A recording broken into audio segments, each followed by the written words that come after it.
Good morning, কেমন আছো সবাই? আমরা তো একদমই ভালো নেই, আর আশা করছি তোমরা যে যেখানে আছো সবাই খুব ভালো আছো। ভালো না থাকার কারণটা তোমাদের সঙ্গে শেয়ার করব আজকে। তো আমাদের মুর্শিদাবাদের অবস্থা এখন বর্তমানে ভীষণই খারাপ, মানে ভীষণ ভীষণ ভীষণ খারাপ। যারা যারা মুর্শিদাবাদে আছো তারা তো অলরেডি জেনে গেছো। আর যারা যারা আর কি মুর্শিদাবাদের বাইরে, কারণ কি বলো তো, এখনও না নেটে সেইভাবে মানে যতটা পরিমাণে ঘটনাটা বড় হয়েছে ততটা পরিমাণে কিন্তু ছড়ায়নি, কারণ সমস্ত জায়গাকার নেট কানেকশান বন্ধ। আমাদের এখানেও আজকে থেকে নেট কানেকশান বন্ধ করে দেওয়ার কথা আছে। তো আমি জানি না যে আমি ভিডিওটা এডিট করছি, অলরেডি আমার ফোনের কিন্তু নেট কানেকশান বন্ধ হয়ে গেছে। মানে আর আমার একটা ফ্রেন্ড আছে, তো ও আজকে আমাদের বাড়িতে আসছে, ও বললো ওর ফোনে নাকি এখনও নেট কানেকশান চলছে। তো আমি ভিডিওটা এডিট করে তোমাদেরকে এটাই জানাতে চাইছি যে অ্যাকচুয়ালি আমাদের মুর্শিদাবাদের মেন কন্ডিশনটা কী। এরপরে তো এখন মোটামুটি এক সপ্তাহ মতো ব্লগ বন্ধ থাকবে, কারণ যেহেতু নেট কানেকশান না থাকলে আমরা কোনো ব্লগ এডিটও করতে পারবো না, পোস্টও করতে পারবো না। তো ভাবলাম আজকের ব্লগে তোমাদেরকে জানিয়ে দিই। আমি জানি না এই ব্লগটা তোমরা, আজকে 13 তারিখ, তো তোমরা এই ব্লগটা ঠিক টাইম মতো তোমরা দেখতে পাবে কি না আমি সেটাও জানি না। যদি আমি পোস্ট করতে পারি তবেই তোমরা আজকে দেখতে পাবে 13 তারিখে, আর যদি পোস্ট না করতে পারি যখন নেট আসবে তখন তোমাদেরকে মানে তোমরা দেখতে পাবে। সেটা হয়তো হতে পারে অনেক দিন পরে, কিছু করার নেই। তো আমি বলি যে মানে এখন সচরাচর সবাই জেনে গেছো, ওই আমিও সঠিক মানে অতটা জানি না যে ঝামেলাটা কী কারণে। সেটা হচ্ছে কিছু জমি জমা নিয়ে মুসলিমদের কি ওয়ার্কশপ না কি, যাই হোক একটা, আমি এখন এই মুহূর্তে আমার মনে পড়ছে না এটার মানে কি, জমি জায়গা কাদের থেকে নিয়ে নিচ্ছে এগুলোও আমি কিছুই জানি না, বিশ্বাস করো। তো এই নিয়ে আর কি মুসলিমদের মধ্যে ভীষণ একটা ঝামেলা বেঁধেছে। বিগত 10 দিন ধরে কিন্তু এই ঝামেলাটা, রাস্তায় রাস্তায় তারা মিছিল বার করছিল, সমস্ত কিছু ঠিকঠাক ছিল। তো এখন আর সেটা তাদের মধ্যে সীমাবদ্ধ নেই, মানে মিছিলের মধ্যে সীমাবদ্ধ নেই। এবার খুনোখুনি, বোমাবাজি। আমার ননদের বাড়ি হচ্ছে ফারাক্কার ওই সাইডে, জঙ্গিপুরের ওই সাইডের, মানে অবস্থা এতটাই মারাত্মক। মানে বেলডাঙ্গা বলো, আমার শ্বশুরবাড়ির ওই সাইডটা বলো, আমার মানে ননদের বাড়ির এই সাইডটা বলো, প্রত্যেকটা জায়গায়, তার মধ্যে আমার ননদের বাড়ির এই সাইডে, জঙ্গিপুরের এই সাইডটা করে, মানে হিন্দুদের ওপর এত পরিমাণে টর্চার করা হচ্ছে। যেহেতু নেট কানেকশান বন্ধ, তোমরা হয়তো সেইভাবে অনলাইনে কিছুই দেখতে পাচ্ছ না, মানে নেটে কিছুই দেখতে পাচ্ছ না। যদি 100% ঘটনার মধ্যে হয়তো খুব জোর হলে 1% তোমরা দেখতে পাচ্ছ কী পরিমাণে অত্যাচার করা হচ্ছে। ঘর বাড়িতে আগুন লাগিয়ে দিচ্ছে, মানে প্রাণের ভয়ে মানুষ পালিয়ে যাচ্ছে, মন্দির টন্দির ভেঙে একদম তছনছ করে দিয়েছে। আর আমার ননদরা, ওরা তো বাড়ি থেকে কেউ বেরোতেই পারে না, মানে ওদের এমন সিচুয়েশান হয়ে গেছে। ওদের তো 3-4-5 দিন হয়ে গেল, মানে আজকে 5-6 দিন হয়ে গেল পুরো নেট কানেকশান বন্ধ। কারণ দেখো, হিন্দু মুসলমানের ঝগড়া বলে সরকার নেট কানেকশান বন্ধ করে দিয়েছে। কারণ এই সব ঝামেলা যত জানা যাবে, মানে জানাজানি হবে, ততই একটা দ্বন্দ্বের সৃষ্টি হবে। তো তোমাদের দাদাভাই আজকে আমাকে ফোন করে বলছিল যে আমাদের মানে তোমাদের দাদাভাইয়ের যে ব্যাটালিয়ান, সেখান থেকেও সমস্ত লোকজন আসছে।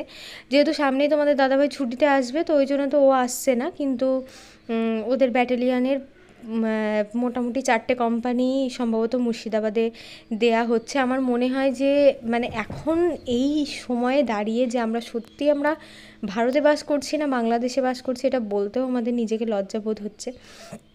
মানে এগুলো কি, যে সরকার একটা আইন পাস করেছে, সেটার বিরুদ্ধে মানে হিন্দুদের উপর টর্চার কেন? এটা যদি কোনো মুসলিম যদি মানে হিন্দুরা যদি মুসলিমদের ওপর টর্চার করতো, আমরা কিন্তু সেই কথাটাও বলতাম।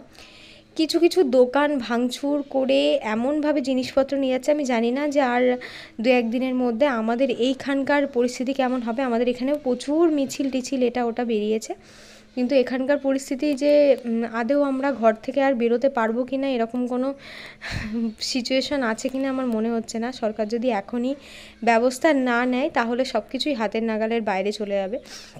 এই ঘটনাটা নিয়ে কলকাতাতেও আমি নিউজে আর কি দেখলাম, কলকাতার হাওড়া স্টেশন, তারপরে স্টেশনের আশেপাশ চত্বর, এগুলোতেও ঝামেলা হয়েছে। কিন্তু দেখো ওইগুলোতে কি হয়েছে বলো তো, ওইগুলোতে খালি ঝামেলা হচ্ছে, মিছিল বার করছে, সেটা হচ্ছে।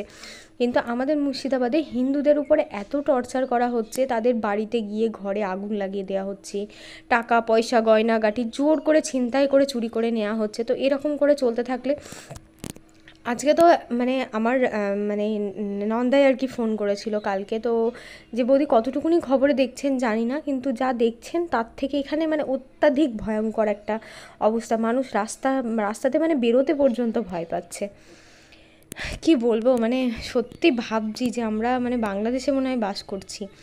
মানুষ কেন এরকম অবুঝের মতো করে? এই যে নিজের মানে অন্য মানুষের ক্ষতি, এটা কি তাদের ইয়েতে লেখা আছে? জানি না। যাই হোক, কোনো মুসলিম যদি আমার ভিডিওটা দেখো, তারা ব্যাড কমেন্ট করো না।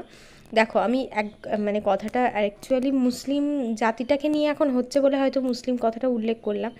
এটা যদি হিন্দুরাও মুসলিমদের ওপর করতো, তারও কিন্তু আমরা প্রতিবাদ করতাম।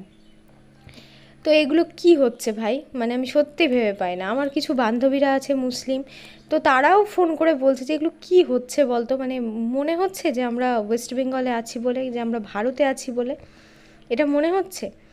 তো জানি না এইভাবে কতদিন কি চলতে থাকবে।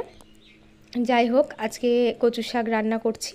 হঠাৎ করে আমার কচুর শাক খেতে ইচ্ছা করছিল, তাই একটু চিংড়ি মাছ দিয়ে কচুর শাক রান্না করলাম। আর আমার মানে মা তো ফোন করে বলছে দেখ কী হচ্ছে না হচ্ছে। মা আবার ভয় পেয়ে গেছে, তাহলে না হলে এখানে চলে আয়। দেখো আমাদের নদিয়াতে কিন্তু কোনো সমস্যা নেই। নদিয়াতে মানে যেখানে আর কি মুসলিমটা বেশি আছে, আমাদের মুর্শিদাবাদে প্রচুর পরিমাণে মুসলিম। মানে কী যে ঘটনা একমাত্র যাদের সাথে হচ্ছে তারা জানে, আর যে সেখানকার মানুষগুলোই একমাত্র ফিল করতে পারছে এই ব্যাপারটাকে। তাছাড়া কিন্তু আদারওয়াইজ কেউ ফিল করতে পারবে না। কারণ একটা মানুষের বাড়িতে এসে যদি তাকে মারধর করে, ছিনতাই করে, তার ঘরে আগুন লাগিয়ে দেওয়া হয়, তাহলে তার কী পরিস্থিতি হবে? একবার সেই জায়গায় নিজেকে যদি তারা দাঁড় করিয়ে দেখতো, আমার মনে হয় না তারা এটা করতো। তো আজকে দেখো আলু পটল দিয়ে চিংড়ির একটা পাতলা করে ঝোল করেছি। বেশ একটু মশলা তো দিয়েইছি। আমার মেয়ে না ওই গোল গোল করে আলু কাটার থেকে লম্বা লম্বা করে আলু কাটলে মানে খেতে ভালোবাসে। তো ওই জন্য যেহেতু কচুর শাক হয়েছে, তো আলু পটল আর গোল গোল করে কাটিনি, আজকে একটু লম্বা লম্বা করে অন্যরকম স্টাইলে বানালাম। আর তার সাথে সাদা ভাত, খাওয়া দাওয়াটা কিন্তু একদমই জমে যাবে। চিংড়ি মাছটা এমন একটা খাবার যেটা আমার হাজবেন্ড, আমার সবারই আর কি পছন্দ। তিনজনেরই পছন্দের একটা খাবার। যেমন ইলিশ মাছটা আমি আমার মেয়ে ভীষণ ভালোবাসি, কিন্তু আমার হাজব্যান্ড খায় না। কিন্তু চিংড়ি মাছটা আমাদের তিনজনেরই ভীষণ ফেভারিট।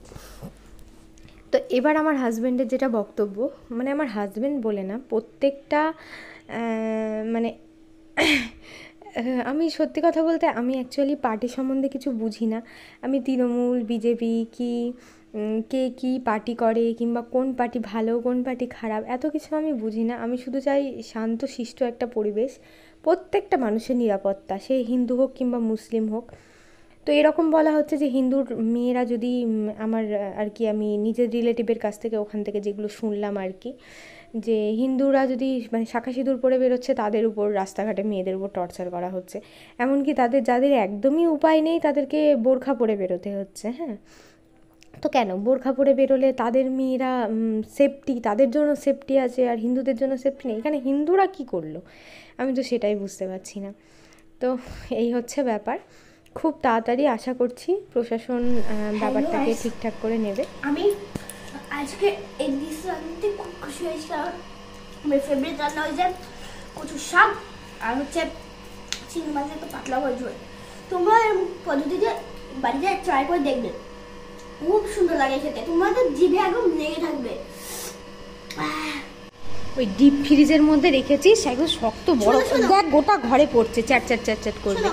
অত ঠান্ডা খেতে হয় না। ওয়াটারমেলন ফ্লেভারে আইসক্রিম বানাতে দাও, একটা ওয়াটারমেলন নিয়ে এসো বাজার থেকে, কেটে দুভাগ করে ফ্রিজের মধ্যে রেখে দাও, দিয়ে ফ্রিজের মধ্যে একদম বরফ হয়ে গেলে ওয়াটারমেলন বাপরে, বরফ হয়ে গেলে কেটে খেয়ে নাও। তো দেখো রাত্রে আজকে ক্যারাটে ছিল, বিকালে ক্যারাটে গেলেই তো ওর কিছু না কিছু খাবার খেতে হবে। আর এই গরমের মধ্যে আসার পরে আমার আইসক্রিমটা একদমই কিনে দিতে ইচ্ছা করে না, কিন্তু বায়না করেছে। তো আমি বলেছিলাম বাড়ি গিয়ে ফ্রিজে রেখে দিবি, তারপরে একটু পরে খাবি। তো আমার কথা শুনে আর কি ফ্রিজে রেখে দিয়েছিল। এটা হচ্ছে পরের দিন সকাল। তো বাজার করতে বেরোচ্ছি আর মনে মনে ভাবছি যে চলো আজকে আমরা তো মানে মুর্শিদাবাদের মধ্যে থেকে এখনও সুস্থ সবলভাবে রাস্তায় বেরোতে পারছি, কেনাকাটা করতে পারছি। জানি না যে কতদিন এটা সুস্থ সবলভাবে থাকবে। যেহেতু বহরমপুর একটা মানে কি বলবো, একটা প্রপার জায়গা, সেই জন্যই হয়তো এখনও আমরা ঠিকঠাকভাবে আছি। এটা যদি ওই রকম টাইপের সাইড হতো, তাহলে হয়তো এতদিনে এখানেও মারামারি, কিংবা এখানেও যে বাঁধবেন না তার কোনো মানে নেই। তো বাজার হাট মোটামুটি করে নিচ্ছে। এই ভিডিওটা কখন আমার মেয়ে করেছিল সত্যি আমি জানি না। আর যেদিন বাজারে যাই অনেকটা লেট হয়ে যায়, তো বাজার থেকে এসে রান্নাবান্নার কোনো ভিডিও আজকে মানে করিনি আর কি। তো আজকে দেখো ডিমের অমলেট করেছিলাম, আর তার সাথে লাফা আর আলু দিয়ে ভেজেছিলাম আর কি, লাফা আলু ভাজা, আর এখানে হচ্ছে চচ্চড়ি। তো এই চচ্চড়িটা কফির ডাঁটা দিয়ে করেছিলাম। আজকে দোকানে গিয়ে দেখি একটা খুব সুন্দর ফুলকপি, আর ফুলকপিতে এত পরিমাণে ডাঁটা আছে না, আমার ওই ডাঁটাগুলো দেখেই খেতে ইচ্ছা করছে। যে ফুলকপিটা খেতে ইচ্ছা করছে না, কিন্তু ডাঁটাগুলো মনে হচ্ছে একটু মূলো টুলো বেগুন টেগুন দিয়ে একটু চচ্চড়ি করে ঝাল ঝাল করে খাবো। তো ওই যেই মানে মনে হওয়া সেই কাজ। আর এখন প্রেগনেন্সির টাইম তো আমার কিন্তু তেমনভাবে কিছুই খেতে ইচ্ছা করে না, কিন্তু কোনো জিনিস দেখে যদি মন থেকে মানে মনে হয় যে না এটা খেতে বেশ ইচ্ছা করছে, তো আমি আর না সেটা মানে ফেলে রাখি না, যে না খেয়েই নিই, যা হয় হবে আর কি, কিনেই নিই। তো আজকে দেখো ডিমের অমলেট সব একদম শুকনো শুকনো। ডাল করবো ভেবেছিলাম, তো মেয়ে বললো না আমার ডাল করতে হবে না, তো ওই জন্য আর ডাল করিনি।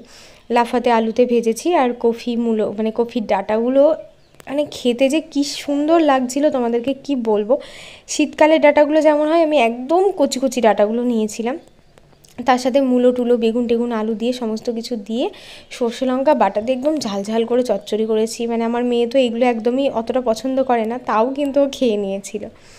খাওয়া দাওয়ার পরে সন্ধ্যাবেলা একটুখানি চিকেন পকোড়া বানিয়েছিলাম। খানিকটা চিকেন ছিল, তার মধ্যে একটু আদা রসুন ধনেপাতা কাঁচা লঙ্কা একটুখানি পেস্ট করে নিয়ে পেঁয়াজটাকে দিয়ে ভালো করে দেখো মশলাটাকে দিয়ে মেখে নিয়ে এবার বেসন দিয়ে ভালো করে মেখে নেব।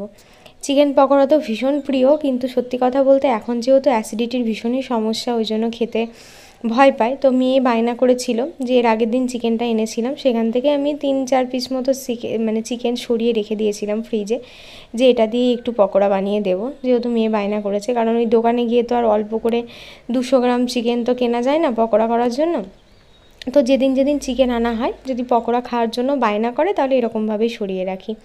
তো তোমরাও বাড়িতে ট্রাই করে দেখো, ভীষণ ভালো লাগবে। দোকানের ওই চিকেনের পকোড়ার থেকে এইগুলো তোমাদের কাছে আরও বেশি ভালো লাগবে। অল্প অল্প করে ময়দা দিচ্ছিলাম, কারণ খুব বেশি হয়ে গেলে শক্ত হয়ে যাবে, এটার মধ্যে জল দিতে চাই না, মশলার যে নিজস্ব জলটা আছে সেটাতেই যেন ভাজা হয়ে যায়। তারপরে এক টুকরো চিকেন, আর তার মধ্যে উপর দিয়ে পুরটাকে দিয়ে দেখো সুন্দর করে এরকম ছোট ছোট করে একদম লো ফ্লেমে ভাজতে হবে, তাহলে ভিতরের চিকেনটাও সিদ্ধ হয়ে যাবে, ফার্স্ট মানে এর সাথে পকোড়াটাও আর কি খুব সুন্দর মুচমুচে হয়ে যাবে। যাই হোক, আশা করছি আর ব্লগ তোমাদেরকে দিতে পারবো না এখন, যতদিন না আমাদের নেট কানেকশান আসছে। তো অনেকে হয়তো ভাববে যে দিদিভাই কেন ভিডিও দিচ্ছ না, কিংবা অনেকে অনেক রকমভাবে মেসেজ করে। তো সেই জন্য আর কি এই ভিডিওটাও আমি পোস্ট করতে পারবো কি না জানি না। আজকে 13 তারিখে ভিডিওটা আমি করলাম, যদি পোস্ট করতে পারি তোমরা আজকে 13 তারিখে দেখতে পারবে, আর যদি না পারি তাহলে আর দেখতে পারবে না। যাই হোক, আজকের ব্লগটা এখানেই শেষ করছি। সবাই খুব ভালো থেকো, সুস্থ থেকো, সাবধানে থেকো। নেক্সট একটা ভিডিওতে দেখা হবে। আর গরম গরম চিকেন পকোড়া দিয়ে আজকের ব্লগটা শেষ করলাম।